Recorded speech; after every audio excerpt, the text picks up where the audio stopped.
Just because I'm on the stage today doesn't mean that I've won that battle. I still wake up some mornings and feel hopeless and alone.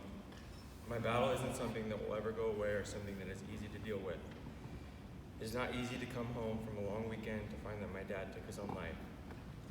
It's not easy to be surrounded by exhaust, stare at his lifeless body, hearing my mom scream for help. Waking up every day knowing that my own father took his own life is not something that's easy to live with.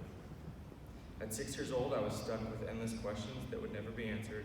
An image of my dad burned into my brain, the smell of exhaust on the tip of my nose, an empty feeling in my soul that I never seemed to go away.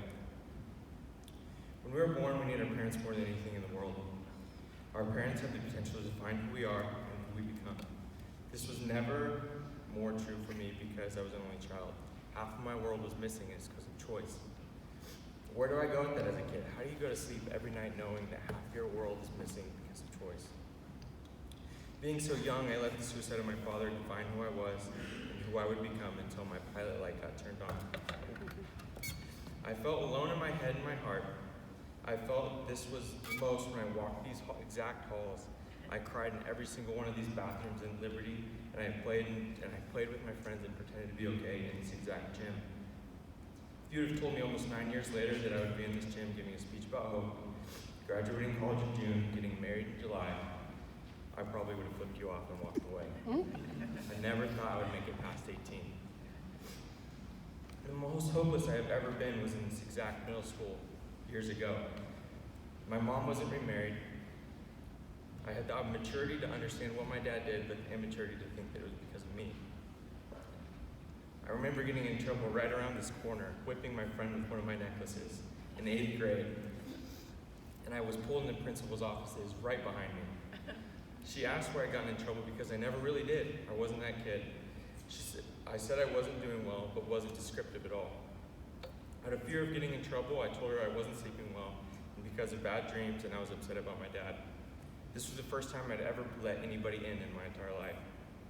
As I told her what happened to my dad, she came in with a warm hug, and as she started crying, everything I buried came crashing out. This was the first time I let out my emotions to someone other than family. I felt embarrassed that someone knew I was a kid whose dad killed himself. So I decided to ignore the heartbreak and never be vulnerable about it again. I covered it up and buried it as deep as I possibly could. I didn't know how to be the kid who lost his father to suicide, and I didn't want to be the kid that knew that his dad didn't love him enough to stick around. I decided that football was going to become who I was. I let it be my God. That brought temporary peace when I was doing well and unstable emotions when the going got tough. The thing about making something your God that isn't God is that you're never on stable ground. And I can tell you right now, I never had both feet on the ground. I thought that because I had gone through enough that the one thing that I loved most would never be taken away from me, and I was completely wrong. As I ran out of bounds after catching a ball that would bring me one step closer to pursuing my dream of playing college football, I was back to square one, laying on the turf feeling hopeless and alone yet again, taking a cheap shot to the knee that well after the whistle. As I lay there and I knew that my senior season was over and what defined me most, much like my father, had failed me again. But instead of just hitting this head on and working through it, I decided to bury my emotions even more and pursue walk-on opportunities at smaller colleges. 2 weeks into my college football career, I blew out my ACL and my whole life came crashing to a halt again. Every emotion I'd ever felt smacked me in the face, and I felt like that 6-year-old kid staring at his dad's lifeless body once again. It was much like trying to hold a beach ball. This is my mom's favorite description. It's much like holding a beach ball underwater and pushing it deeper and deeper until it comes shooting to the surface. I had held it under for so long that it caused so many issues when it finally came out. So where do I go from here? How do I overcome being in the darkest pit that I have ever been in? How do I deal with the suicide of my father and losing what I love most all at once? Before I left for fall camp, I decided that I would do a workshop called Heart Change. This did not fix me by any stretch of the imagination, but it ignited the pilot light that would begin my process of healing. I heard the testimonies of many people there and realized that we've all gone through something. I finally knew in my head I wasn't the only one who had a hard life, but I still felt alone in my heart. I left for college a week later, like I said, to come back shortly after another knee injury that would end my career.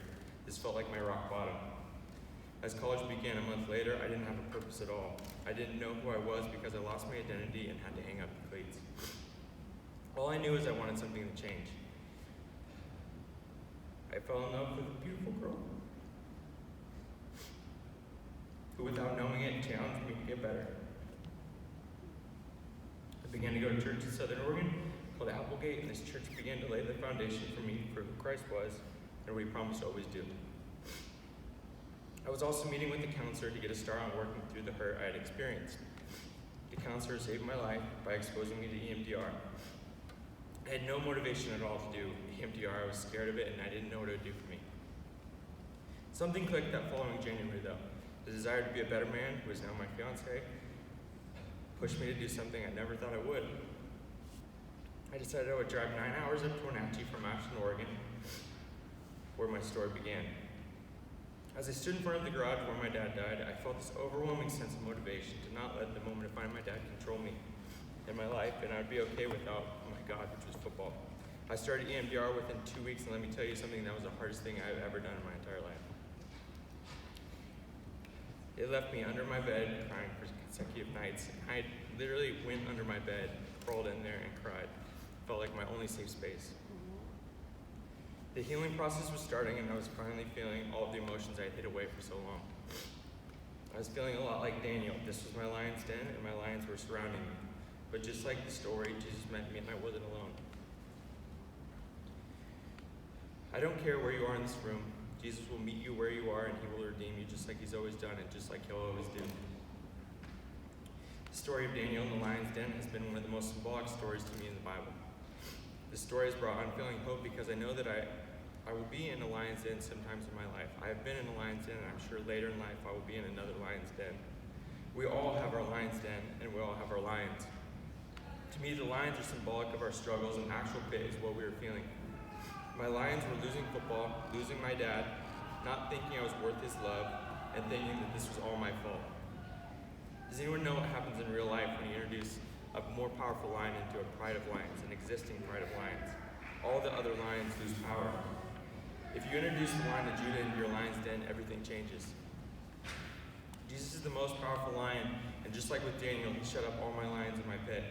And while doing so, I finally realized in my heart I wasn't alone. Jesus died on the cross so that we would never be alone. He's with every single one of us in this room because of his sacrifice. It all depends on what lion you give the power to. And a lot of people think, including me, that Jesus hadn't met them in their den because they're still struggling or because it was still hard. Well, Isaiah 43, 1-2 says, "Do not fear, for I have redeemed you. I have summoned you by name. You are mine. When you pass through the waters, I will be with you. When you pass through the rivers, they will not sweep over you. When you walk through the fire, you will not be burned. The flames will not set you ablaze." When the waters get deep, you're going to swallow some water. When the river runs fast, you're going to lose your footing. And when the fire's hot, you're going to sweat. This does not mean Jesus hasn't met you in your lion's den. This just makes us stronger. Last night, looking through old stuff with my mom and aunt, I stumbled upon a letter written by my dad's friend. He gave me a seal claw a week after my dad died and wrote this letter to my mom to let her know what the seal claw was. I just found this last night. No recollection of this. It says, "Last day I told him about the seal claw. I explained that it came from a very small animal in the ocean that had to sometimes claw its way through life. I told him that as long as he wore his protector, he should not have to worry about that." I did feel like a small animal in a very large ocean. I felt like I was drowning in that exact ocean, but I was able to claw my way through because I was never alone. He called the necklace my protector, when in all reality, Jesus was my protector. And he was with me every step of the way. I'm so glad that he didn't carry me through my struggles. He let me struggle so I'd have something to fall back on when I struggled again. It built humility, character, love, and gratefulness that can never be taken away from me. This is why he doesn't take our den away, but instead stands with us while we're in it. I'm grateful for the fire I've been in, the rivers I've had to cross, and the water that I thought I was going to drown in. I'm grateful for the times where I felt like I was that small seal in a giant ocean who just had to claw his way out. Because that feeling and story turned into my testimony. And I'm here today on this stage because of this testimony. And I have the ability to hopefully bring hope to others through the word of my testimony. And our testimonies have way more power than we think. Revelations 12:11 says, "They triumphed over him by the blood of the Lamb and by the word of their testimony."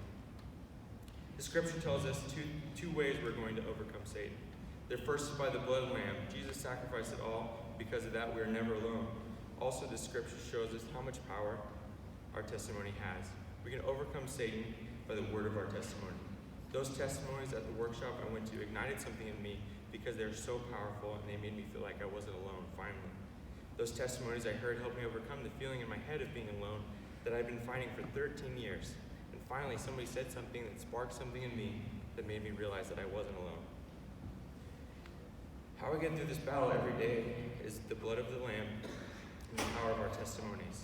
We all have trials and testimonies, and through the word of them, we take power away from Satan, whose ultimate goal is for us to be no more. Satan wants us to feel alone because it leads to hopelessness. I know my dad felt alone in his head and in his heart before he died, and he did what he did because he lost hope. So easy to go from smiles. They were on the screen behind me, and I did have a picture of my dad and I, but it was the last one we got together. There it is. So easy to go from the smiles to 4 months later feeling hopeless and alone, both of us. I have felt like I was drowning in the waters. I have almost been swept away by the river. I have been through the fire that I thought was going to consume me. I've been laying on the turf with it blown on me twice and shattered dreams. I've been standing next to my dad's body knowing he left this world by choice. But I'm still standing and will continue to stand because I will never lose hope. I know in my head and my heart that I will never be alone. And I hope you know that you will never alone because of the blood of the Lamb and the power of our testimonies. I hope that the 9 people who speak at this event ignite that pilot light in your head that makes you realize that you are not alone. We are all going through something. And the one thing that I want to leave you with is the scripture from 2 Corinthians 4, 8 through 9. We are hard-pressed on every side, but not crushed, perplexed, but not in despair, persecuted, but not abandoned, struck down, but not destroyed. You can win any battle that you ever face. You just have to hope and know that you're not